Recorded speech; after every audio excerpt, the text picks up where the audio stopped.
দুপুর বন্ধুরা, তোমরা সবাই কেমন আছো? আশা করি ভালোই আছো। আমিও খুব ভালো আছি। আজ তো আমি তরতাজা একদম জ্যান্ত ছোট্ট ছোট্ট মাছ নিয়ে এসে ভালো করে ধুয়ে পরিষ্কার করে নিয়েছি, আর রাত্রেবেলায় লতিটা কেটে নিয়েছি।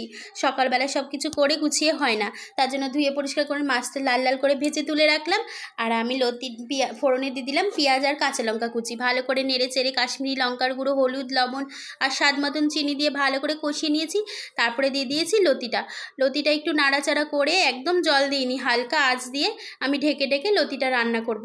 একদম সলা সলা হবে, লতির গায়ে লতি লাগবে না, খেতেও হবে খুব দুর্দান্ত। গরম ভাতে খেয়ে দেখবে বন্ধুরা, লাগবে খুবই সুস্বাদু। মাছটা আমি ঢেলে দিলাম, দিয়ে আমি হালকা আছে একদম দিয়ে আমি ডিম করে রেখেছি, তারপরে আমি ঢেকে রাখলাম। দেখো একদম সুন্দর হয়েছে লতিটা।